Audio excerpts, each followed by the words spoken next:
kurang lebih 140 jutaan kilometer jauhnya jamaah sekalian. Bisa dibayangkan nanti di hari kiamat. Makanya matahari ini nanti hadirin sekalian, di akhir zaman, waktu terjadinya hari kiamat, matahari itu dihilangkan oleh Allah, digulung. Makanya ada kalimat idza syamsu kuwirat wa idzan nujumu kadarat. Itu idza syamsu kuwirat. Makanya na'udzubillah min dzalik. Kalau dah terjadi kiamat itu seburuk-buruk manusia penghuni bumi ini, udah buruk semua berarti. Idza syamsu kuwirat. Nanti kata Allah, apabila matahari digulung. Wa idzan nujumu kadarat. Begitupun bintang-bintang nujum itu saling bertabrak-tabrakan, termasuk bumi kita ini jemaah sekalian. Bayangkan itu. Matahari digulung berarti hilang. Cahayanya tidak ada sama sekali. Digulung oleh Allah, hilang sehingga gelap gulita wallahu a'lam bishawab. Begitupun nanti wa idzal biharu sujirat. Ada di ayat lain wa idzal biharu fujirat. Nanti air gelombang laut itu jamaah sekalian di hari kiamat itu apa yang terjadi? Tsunami. Wa idzal biharu fujirat wa idzal biharu sujirat juga tuh. Jadi gelombang besar menghabiskan bumi ini jamaah sekalian sehingga tenggelam, hilang. Lalu Allah ganti nanti jamaah sekalian bumi kita dengan bumi yang baru. Dan itu wallahu a'lam bishawab. Di mana letaknya wallahu a'lam bishawab. Maka kalau jamaah sekalian baca surah yang ada di juz 30 itu jamaah sekalian, itu surah banyak berbicara tentang hari kiamat. Ada hal ataka hadisul ghasyiyah. Ada juga nanti misalnya idza samaa'un syaqqat. Kemudian macam-macam. Idza samaa'un fatarat dan seterusnya. Banyak berbicara tentang bagaimana nanti dunia ini akan dihancurkan oleh Allah Subhanahu wa taala.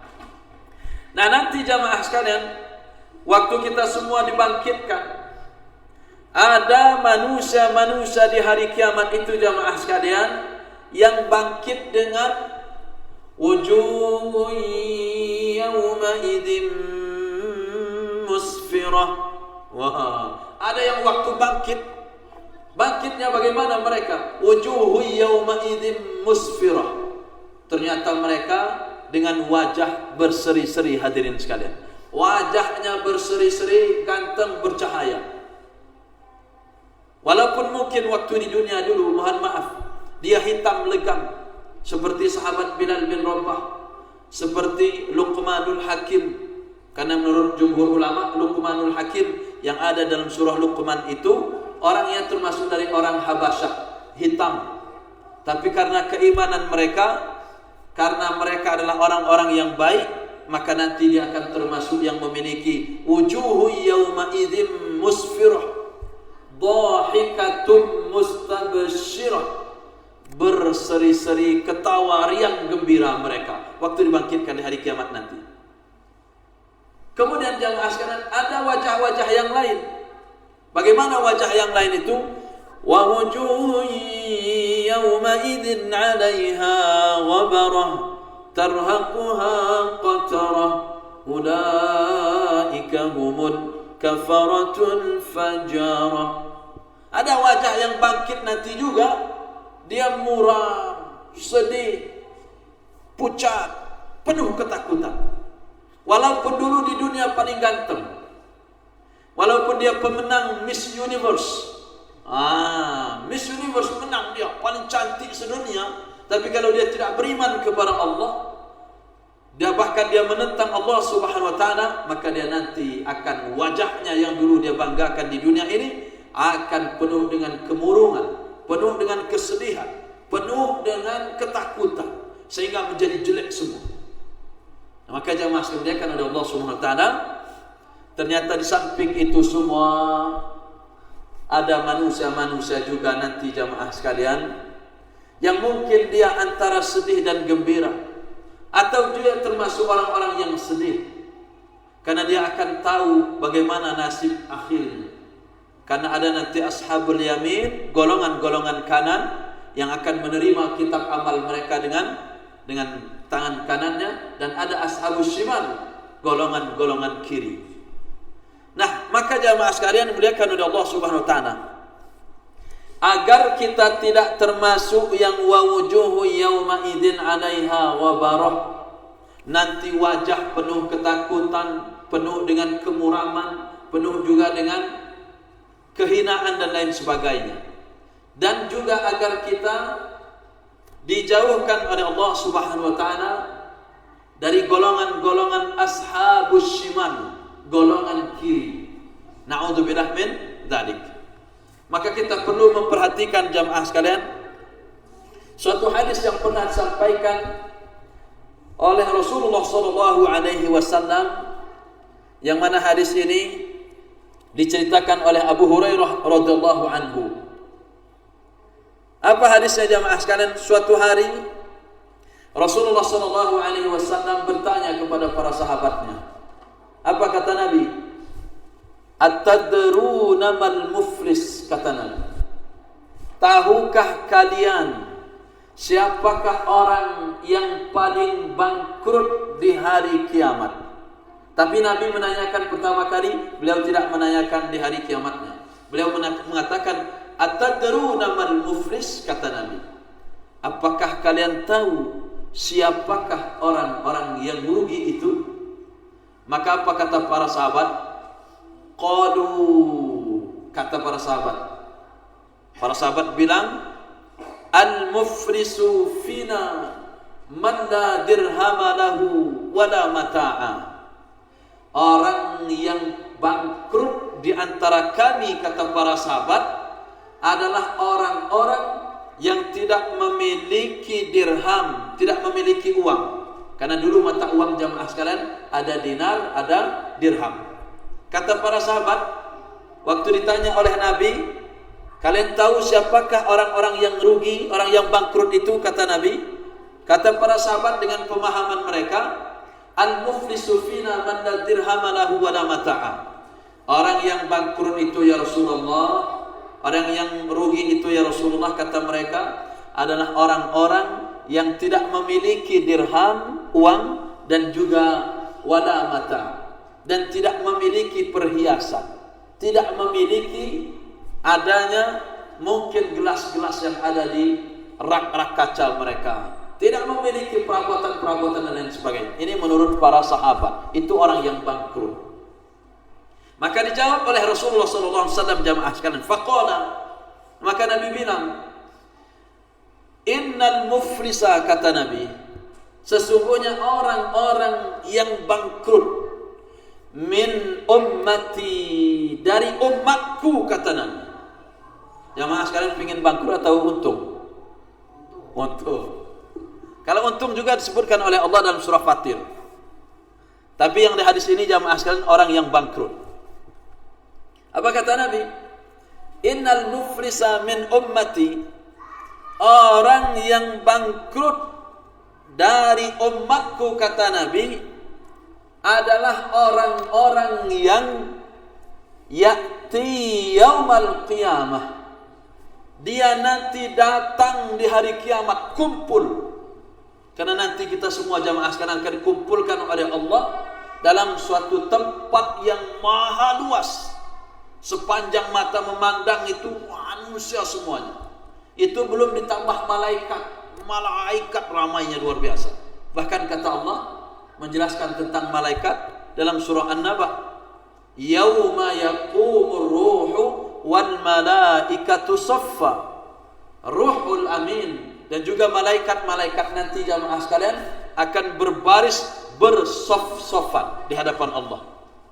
Malaikat aja jamaah sekalian pada hari kiamat itu tidak mampu berbicara, apalagi kita manusia yang penuh dosa.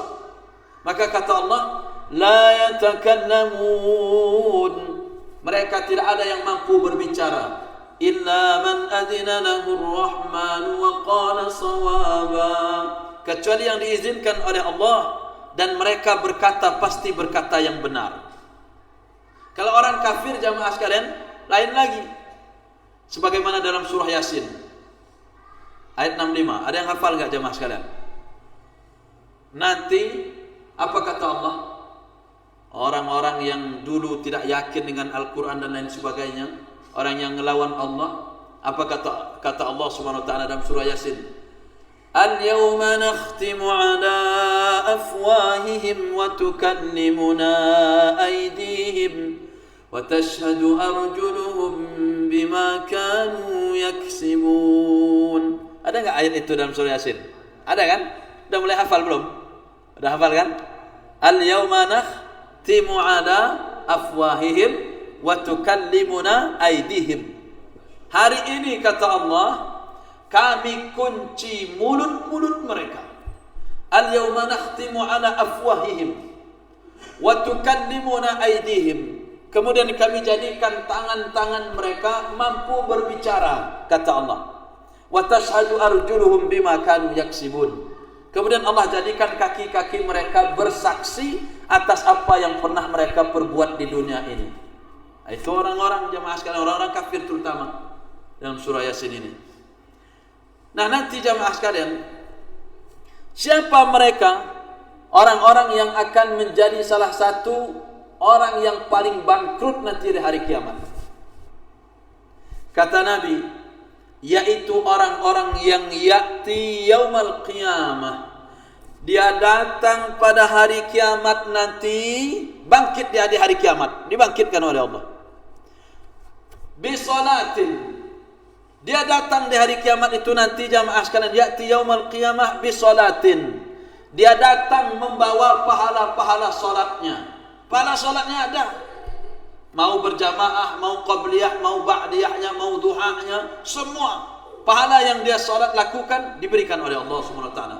Datang dia di hari kiamat nanti dengan membawa pahala-pahala solatnya. Kemudian kata Nabi, dia datang juga nanti dengan pahala wasiyamin. Dia datang dengan pahala-pahala puasanya. Entah puasa Senin Kamisnya, puasa Ramadannya, puasa Yaumul Bidnya, puasa Daudnya. Dia datang dengan pahala-pahala puasanya. Wa zakatin, kata Nabi, dia juga datang dengan pahala-pahala berzakatnya. Bukan hanya berzakatnya, pahala sedekahnya pun ada. Tapi orang ini hadirin sekalian, tadi kan kita pahami kan bahwa orang bangkrut itu dia punya modal tapi tidak memiliki keuntungan. Untungnya ini tidak mendatangkan, apa modalnya ini tidak mendatangkan keuntungan. Bahkan rugi dia, bahkan habis modalnya. Modal puasa ada, modal salat ada, modal zakat ada. Bahkan bukan hanya zakat, sedekah-sedekahnya pun. Tapi kata Nabi, bersamaan nanti dia datang di hari kiamat nanti dengan membawa pahala-pahala salatnya, pahala puasanya, pahala zakatnya. Wa ya'ti, tetapi dia juga kata Nabi, dia ini datang juga dibangkitkan oleh Allah, tetapi dia juga kata Allah, wa ya'ti qad syatama hadza. Ini kesalahan dia satu. Sehingga dengan sebab ini pahala salatnya berkurang bahkan habis. Sehingga dengan sebab ini juga pahala puasanya berkurang bahkan habis. Pahala zakatnya karena dengan sebab ini berkurang bahkan habis. Apa dosa dia? Apa salah dia? Salah dia yang pertama, wa ya'ti qad syatama hadza, kata Nabi, karena dia datang juga di dunia dulu. Dia orangnya rajin sholat, tapi dia juga rajin syatam. Syatam itu ngejek orang. Syatam itu menghina orang. Syatam itu termasuk menggunjing orang. Dia rajin sholat, tapi rajin juga membuka keburukan-keburukan saudaranya. Dia rajin sholat, tapi dia juga rajin menghina, mengejek, dan lain sebagainya. Jemaah sekalian, termasuk mengumpat, mencaci dan seterusnya. Syatam itu namanya. Dia enggak sadar. Makanya jemaah sekalian, sampai dalam surah Al-Humazah itu Allah mengancam. Siapa yang diancam oleh Allah? Wailul li kulli humazatin lumazah. Allah mengancam setiap pengumpat lagi pencela. Jadi jamaah sekalian yang suka ngumpat-ngumpat tu mulai sekarang taubatlah. Yang suka mencela-mencela itu taubat, tahan. Kenapa jamaah sekalian? Khawatir nanti ternyata bangkit di hari kiamat. Kita enggak tahu siapa di antara saudara-saudara kita yang pernah kita sakiti ternyata terbawa sampai hari kiamat nanti. Yang pernah kita buka aib-aibnya, yang pernah kita sebar-sebarkan ke sana kemari dan lain sebagainya, ternyata membawa efek sampai hari kiamat. Maka hati-hati jamaah sekalian. Apalagi termasuk juga kalau di YouTube mulai ini ustaz sama ustaz itu yang perang itu, saling hujat. Ustaz A hujat Ustaz B, Ustaz C hujat Ustaz D dan lain sebagainya. Padahal masih dalam ranah ikhtilaf. Kalau dalam ranah ikhtilaf hadirin sekalian, kita mesti harus saling menghargai. Kalau dalam perbedaan pendapat, ada yang kunun, ada yang tidak, basmalah jahar, basmalah sir, ada yang zikirnya keras, ada yang zikirnya sir. Udahlah, enggak usah saling menghujat, apalagi saling mentahzir dan lain sebagainya. Ada yang tahzir itu saling, jangan, ini ustaz jangan diambil ilmunya, ini diambil ilmunya, ini diambil ilmunya, ini jangan, dan lain sebagainya. Di YouTube, di snack video, di TikTok itu sudah mulai muncul begitu-begitu jamaah sekalian. Ngapling mereka seolah-olah inilah ustaz-ustaz yang bakal masuk surga. Ini jangan. Ustaz besar, Ustaz Adi Hidayat, Ustaz Subhat katanya, Ustaz Uwas, Ustaz Ahli Subhat katanya. Luar biasa. Mereka sampai menghina, menghujat seperti itu hadirin sekalian. Itu kan keterlaluan.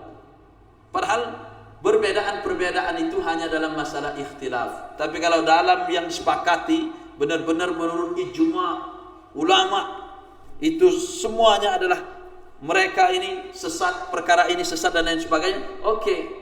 Tapi kalau dalam ikhtilaf hadirin sekalian, maka kita mesti harus saling memahami. Jangan sampai ini menjadi suatu hujatan sehingga akan memecah belah umat ini. Nah, jamaah sekalian oleh Allah Subhanahu wa taala, hati-hati, khawatir nanti mereka ini masuk dalam kalimat ini. Karena hujat menghujat. Dan levelnya bukan kita bawahan lagi, udah level para ustaz tinggi itu. Itu jamaah sekalian. Nah, kemudian gara-gara apa lagi mereka?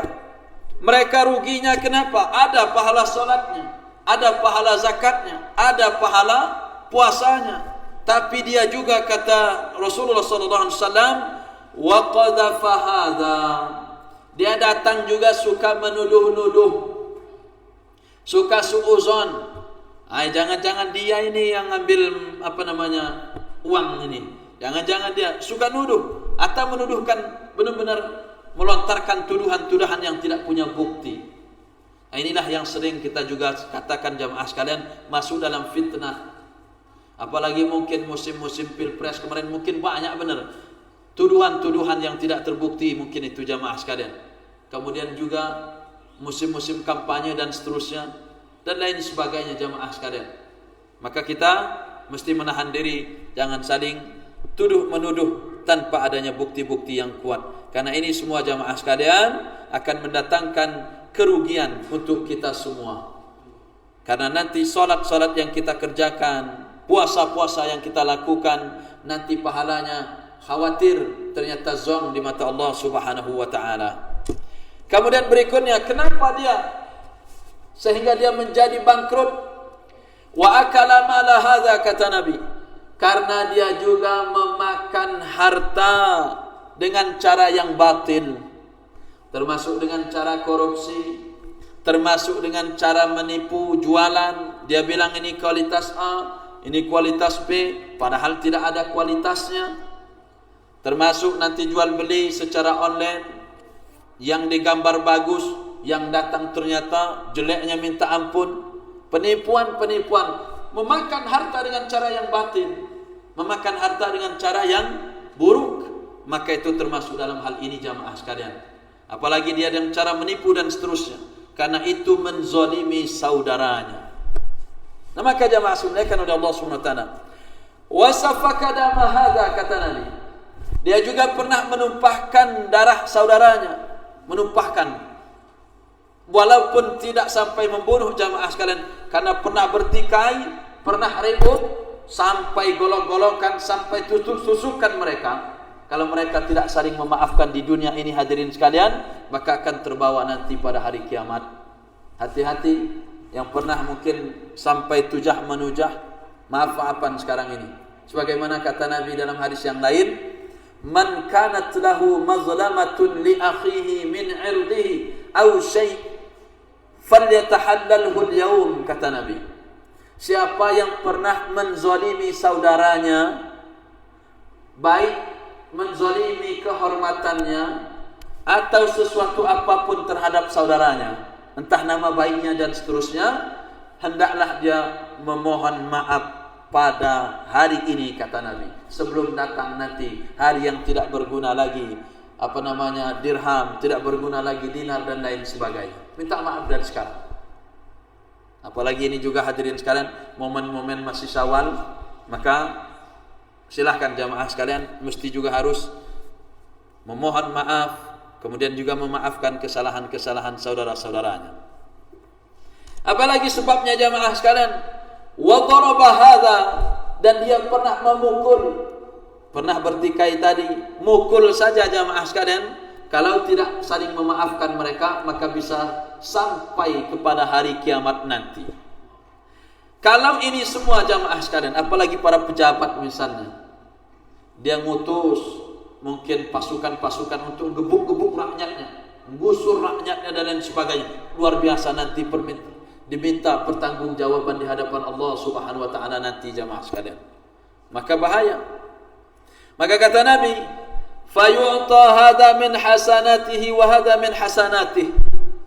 Kalau nanti dia, karena datang tadi pahala salatnya ada, tapi dia juga suka mencela, suka mencaci, juga pernah juga menumpahkan darah saudaranya, kemudian juga memakan harta dengan cara yang batil dan lain sebagainya, maka nanti kata Nabi, kan ada orang-orang yang pernah dizaliminya, maka akan didatangkan orang-orang yang pernah dizaliminya itu, yang dulu pernah dicacinya walaupun tidak tahu dia, nanti didatangkan.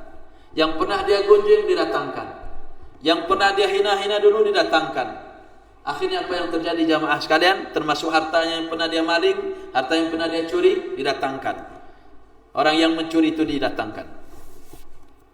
Kemudian jamaah sekalian kan oleh Allah Subhanahu wa taala, maka fayutu hadza min hasanatihi wa hadza min hasanatihi. Kebaikan-kebaikan orang ini tadi jamaah sekalian, pahala salatnya, pahala zakatnya, pahala puasanya, diberikan kepada orang-orang yang pernah dia sakiti, yang pernah dia pukul, yang pernah dia siksa, yang pernah dia gonjeng, yang pernah dia ejek, yang pernah dia makan hartanya, didatangkan. Akhirnya kebaikan dia ini dibagikan kepada mereka. Mana dulu?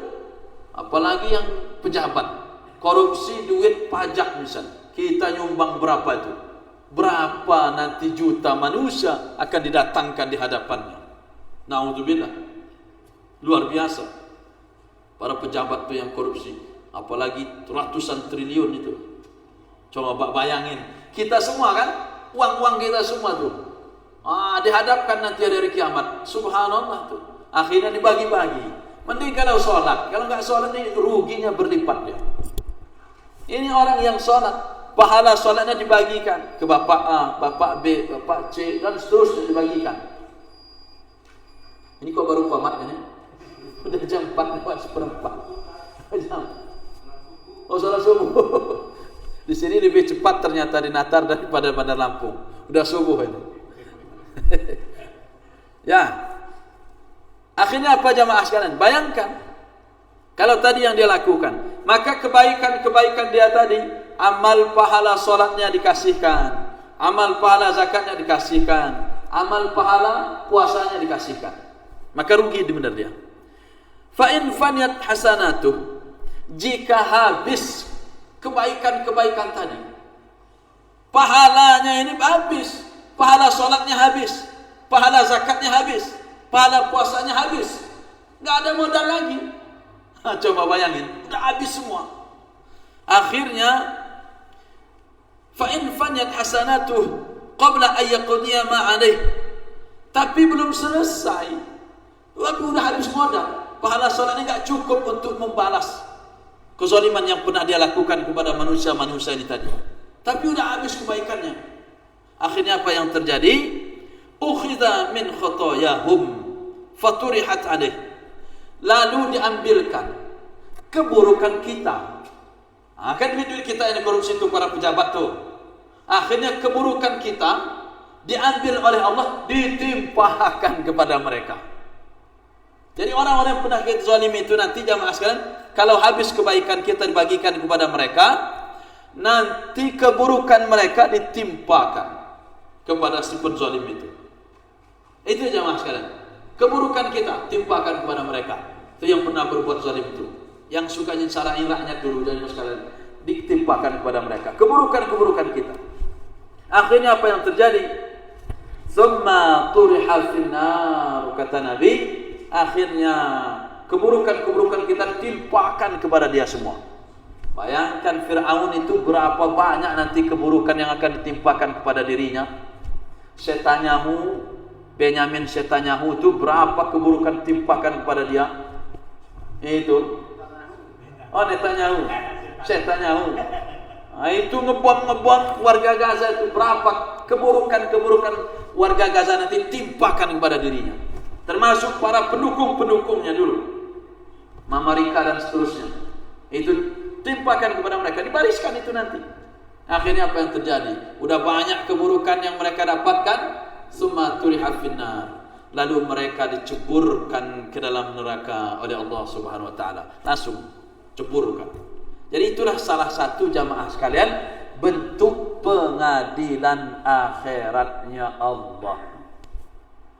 Contoh nih yang terbaru tuh.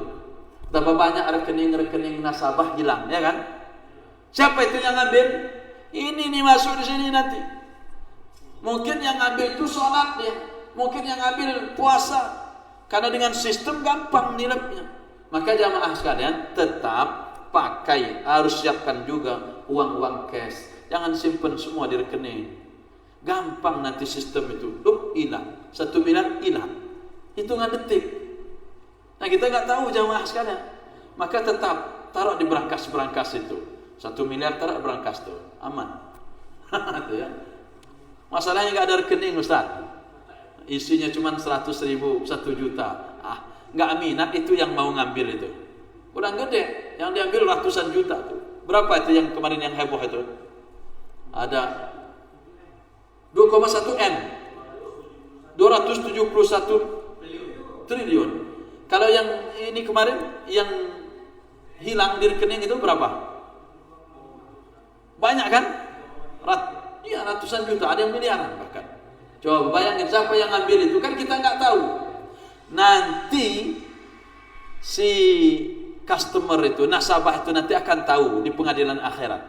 Didatangkan oleh Allah. Ini nih yang ngambil uangmu dulu. Wa akala ma'ala hadza. Didatangkan di hadapan dia. Datangkan. Nah ini nih kata Allah nih. Dia yang ngambil duitmu dulu. Berapa? 400 juta tuh di rekening. Rekening mana? Bank A, Bank C dan sebagainya. Di hadapan Allah. Akhirnya apa yang terjadi jamaah sekarang? Kebaikan-kebaikannya dipindahkan kepada orang yang zaliminya. Kemudian nanti kalau sudah habis, keburukan orang ini timpakan kepada dia, campakkan ke dalam neraka. Nah maka jamaah sekalian, hati-hati, karena sebagaimana kata Rasulullah SAW juga pernah mewanti-wanti kepada kita semua hadirin sekalian. Maka salah satu hampir di akhir-akhir masa kenabian Rasulullah SAW, beliau sampai membuka baju. Siapa yang pernah aku pukul, kata Nabi, siapa yang pernah aku sakiti, silakan balas sekarang. Itu apa maksudnya? Mengajarkan bahwa Nabi tidak mau nanti ada orang-orang yang pernah dizaliminya sebelum dibalas di dunia, jangan sampai dibalas di akhirat. Nah maka kita pun hadirin sekalian, mohon maaf minimal kita kepada orang-orang yang pernah kita zalimi, kepada orang-orang yang pernah kita sakiti dan lain sebagainya. Maka insyaallah jamaah sekalian, ini menjadi salah satu modal kita, modal yang nanti tidak lagi dituntut oleh saudara-saudara kita nanti di hari kiamat. Jika nanti dituntut di hari kiamat, termasuk yang punya hutang-hutang, hadirin sekalian, bayar hutangnya itu. Karena nanti didatangkan nih katanya, yang nggak bayar hutang kamu, pura-pura lupa dulu katanya misalnya. Nah dihadapkan, kalau nggak dibayar sekarang, nanti kebaikan kita timpakan kepada tempat kita mengutang itu, jamaah sekalian. Kalau hutangnya banyak sampai 1 triliun, habis semua nanti pahala sholatnya dan lain sebagainya. Nah maka jamaah sekalian, inilah salah satu penyebab orang-orang nanti di hari kiamat mengalami kebangkrutan sehingga dia diceburkan ke dalam nerakanya Allah Subhanahu wa taala. Wallahu a'lam bishawab, jamaah sekalian. Terima kasih atas segala perhatiannya. Dipersilahkan jika ada tanya jawab. Wallahu a'lam bishawab.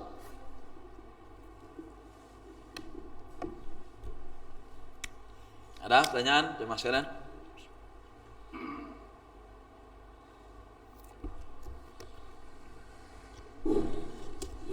Assalamualaikum warahmatullahi wabarakatuh. Waalaikumsalam warahmatullahi wabarakatuh. Yang saya mau tanyakan, Ustaz, Ya. berkenaan dengan surah Yasin yang kelima tadi. Ya. Al-yawma natimu ala afwahihim wa tukallimuna aydihim Wa tashhadu arjuluhum. Bahwasanya mengatakan ketika itu mulut kita adalah terkunci. Betul. Maka seluruh panca indera kita akan menjadi saksi. Ya. Nah, bagaimanakah kira-kira seorang ini sebelum dia mati telah bertobat? Apakah nanti tubuh kita, indera kita itu masih akan menjadi saksi atau tidak? Itu yang pertama. Ya. Kemudian yang kedua, apabila kita ini pernah menzalimi orang lain, Betul. atau menyakiti orang lain, kan gitu. Tapi kita artinya kita sudah bertobat kepada Allah. Tapi dengan yang bersangkutan kita belum juga kita bisa menunaikan daripada rasa perminta maaf kita kepada dia.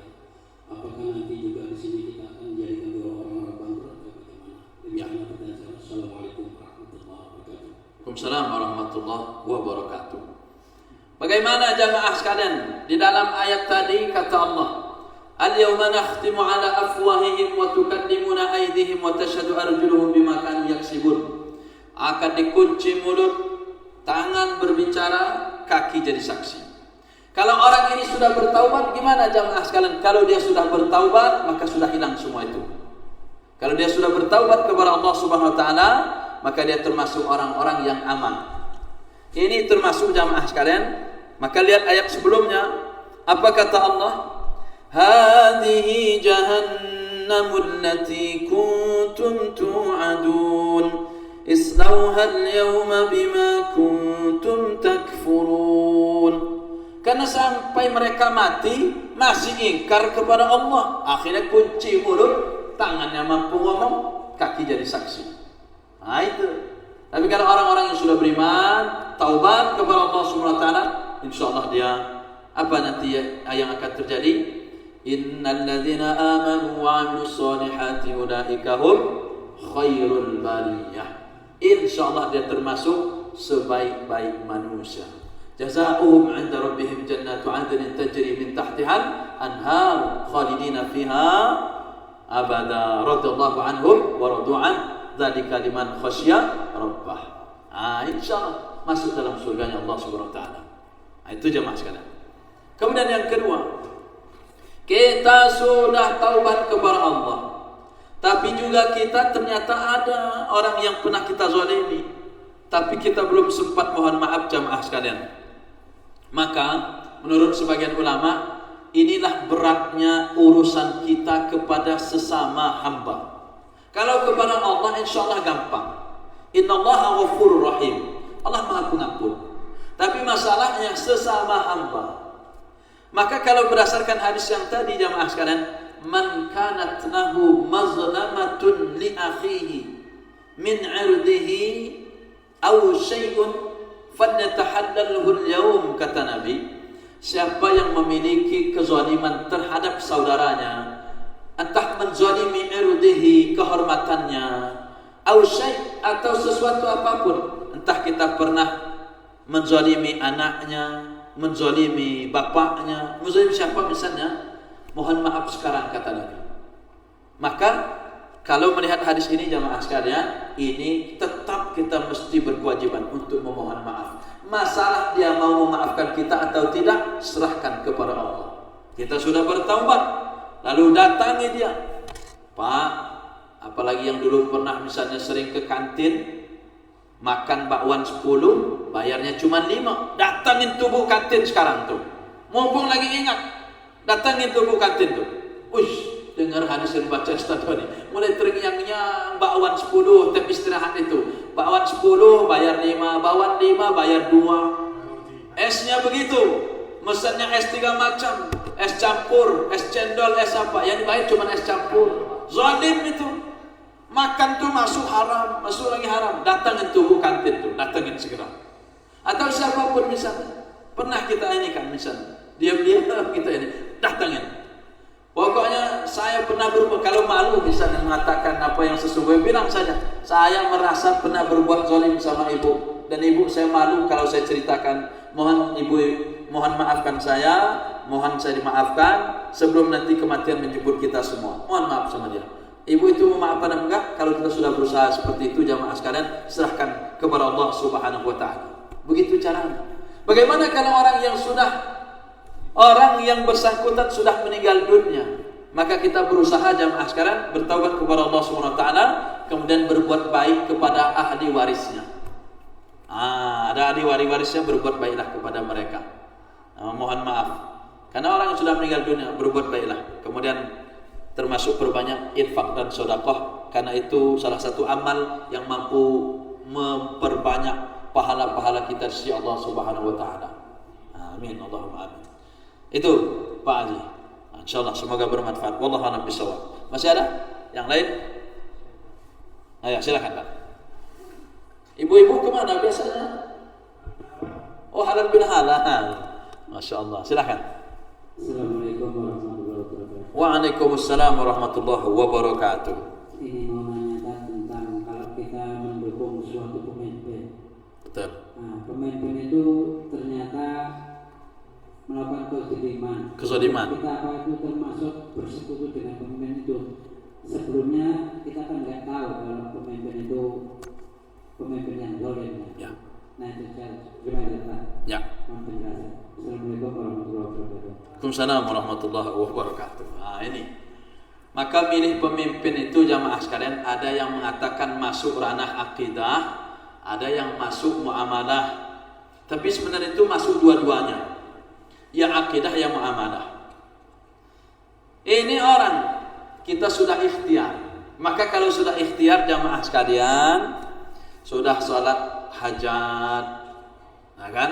Kemudian juga sudah nanya kepada alim ulama, mana di antara ini yang terbaik? Kata alim ulama, yang ini aja. Insyaallah mau kita tidak milih menang, tapi milih benar, kata mereka. Dah. Tapi masalahnya datang beras 10 kilo, datang gula 5 kilo, datang berubah. Itu bapak zalim berarti. Akhirnya apa yang terjadi misalnya? Sehingga dia memilih. Sebenarnya dia tahu ini pemimpin nampaknya ada aura-aura zalimnya. Tapi karena enggak enak tadi sudah datang 500.000 ke rumah. Ditandai pula kan? Bapak dah dapat, sebelah lagi dapat segala macam. Ini kalau enggak menang suara di sini, kecirenan nanti bapak kan? Akhirnya apa? Belok. Walaupun udah berat hati, coblos juga dosa bapak. Maka caranya gimana? Bertaubat kepada Allah Subhanahu wa taala. Dan doakan pemimpin tersebut, kalau dia berbuat zalim, senantiasa doakan agar dia diberikan hidayah dalam memimpin itu. Begitu Pak. Tapi bapak sudah berdosa kalau salah, kalau ikhtiarnya tidak maksimal, tidak bertanya dengan orang-orang yang soleh, orang-orang baik dan lain sebagainya. Pokoknya ikut-ikut yang ramai aja lah. Itu salah namanya. Maka tetap harus ada ikhtiar. Tetap harus ada usaha untuk mencari yang terbaik dari yang buruk atau yang terbaik dari yang baik. Ini buruk tiga-tiganya misalnya. Cari yang keburukannya lebih ringan dari yang lainnya. Kalau baik semua, cari yang lebih baik lagi. Mulai dari sholatnya, mulai dari cara kepemimpinannya, mulai dari otaknya, kecerdasan dan lain sebagainya. Banyak itu. Makanya kata Imam Ibnu Taimiyah, Itu minimal. Fa innal wilayata laha ruknan, kata Ibnu Taimiyah. Sesungguhnya kekuasaan itu memiliki dua rukun. Al-quwwah wal amanah. Itu kata Ibnu Taimiyah. Satu, memiliki kekuatan. Maksudnya kuat apa? Kuat fisiknya. Fisiknya bagus. Wah, ini gagah nih, ganteng nih. Kemudian apa lagi? Al-quwwah fikruhu. Pemikirnya kuat. Nah, cakep nih, mimpin mampu nih. Kuat apa lagi? Kuat juga cara idenya. Punya ide-ide yang bagus, brilian. Nah, ini cocok. Kemudian apa lagi? Wal amanah, amanah juga. Jadi mampu mana? Apalagi kalau sudah punya misalnya bekas rekam jejak dan lain sebagainya, itu bisa dilihat. Tapi kalau kita menafikan itu semua karena ikut-ikutan, itu kita celaka tuh. Maka bertaubat kepada Allah Subhanahu wa taala. Nah itu. Wallahu a'lam bishawab. Begitu Pak. Itu. Silakan yang lain, masih? Ya, silakan satu lagi. Ini mengenai masalah sholat isyraq. Isyraq. Itu waktunya saya itu kadang agak bingung. Maksudnya matahari naik, sesudah naik atau sebelum naik? Oke. Artinya waktu umpamanya bumi itu matahari artinya masih di bawah bumi atau sudah di atas bumi. Nah itu. Terima kasih. Baik Pak. Salat syuruk atau salat isyraq itu dikerjakan setelah matahari terbit. Berarti matahari terbit di bawah atau di atas? Di atas. Di atas bumi kan? Matahari terbit di bawah atau di atas? Di atas. Masa di bawah? Kalau di bawah terbenam dia. Belum muncul. Nah, dia muncul. Kurang lebih berapa? Karena dinamakan syuruk dari kata syarqun, timur. Timur itu tempat matahari terbenam atau terbit? Terbit. Nah itu. Terbit, dia terbit. Nah itu, nanti terbit. Makanya walaupun hadis ini masih ikhtilaf para ulama, tapi amalkan saja, tidak apa-apa. Pahalanya besar. Habis sholat, duduk, zikir, terus sampai nanti. Entah kajian segala macam. Kemudian datang waktu syuruk, matahari sudah mulai mau terbit. Jangan sholat di waktu matahari sedang terbit, nggak boleh. Maka kalau kelihatan misalnya ada jadwal, biasanya ada tanggal, bukan tanggal, waktu. Ada itu kan jadwal, ada namanya syuruk. Nah itu berarti waktu terbitnya. Jangan sholat di waktu itu. Nah kalian misalnya jam 6.00 itu syuruk. Berarti matahari proses naik. Karena salah satu kita dilarang dari sholat di 3 tempat. Satu, waktu matahari mau terbenam. Yang kedua, matahari di tengah kepala. Kalau kita keluar, kemudian kita gini kan, bayangan kita injak, itu jangan sholat di waktu itu. Hanya ikhtilaf para ulama, kecuali untuk sholat tahiyatul masjid. Nah, itu menurut sebagian ulama nggak kenal waktu. Pokoknya masuk masjid mau apa sekarang, ada sebagian ulama membolehkan. Tapi secara umum jangan sholat di 3 itu. Matahari terbenam, lagi proses kembali kelihatan. Kalau di pantai itu sering saya lihat terus terbenam. Itu jangan sholat. Kemudian yang kedua pas di atas kepala. Yang ketiga pas mau terbit. Nanti naik. Kalau Bapak ke Gunung Bromo, itu kelihatan banget tuh matahari itu muncul gitu. Makanya banyak orang moto-moto itu. Jangan. Artinya pas mau melewati bumi itu. Ya, betul. Ini matahari. Ya. Ini masih segini. Nah, begitu. Itu masih terbit.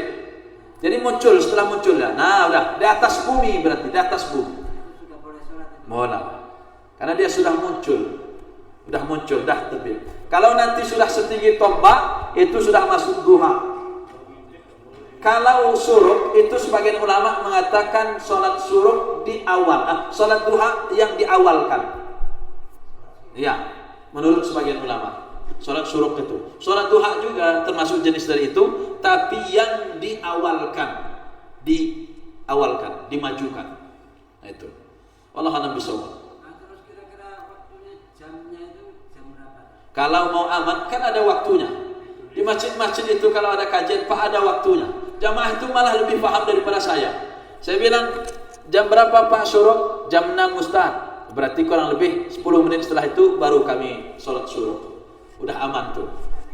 Kadang saya tuh lihat di sini ada yang belum nyampe jam 6 sudah sholat syuruk. Ya tergantung, mungkin sekarang jam 6 kurang 5 Pak. Iya. Jadi kalau udah jam 6 kurang 5 udah bisa tuh, nggak apa-apa. Kurang lebih 50 menit. Kalau bulan yang lalu itu 50, berubah terus Ustaz Zainul. Berubah. Ada minta aja jadwal itu yang sudah dihisap, Pak ada itu.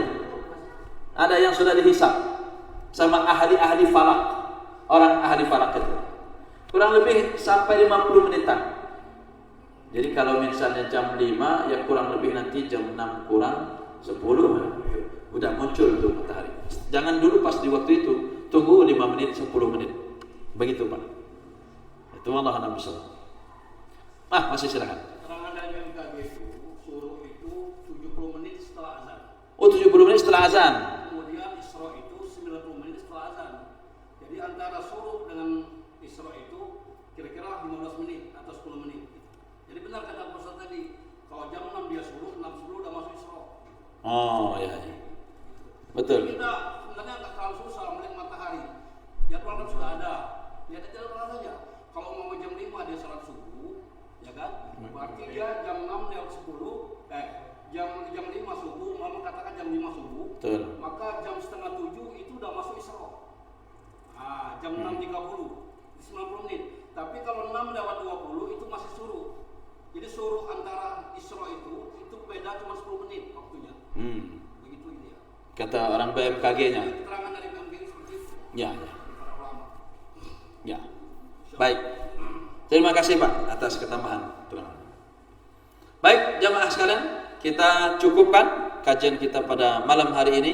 Semoga bermanfaat.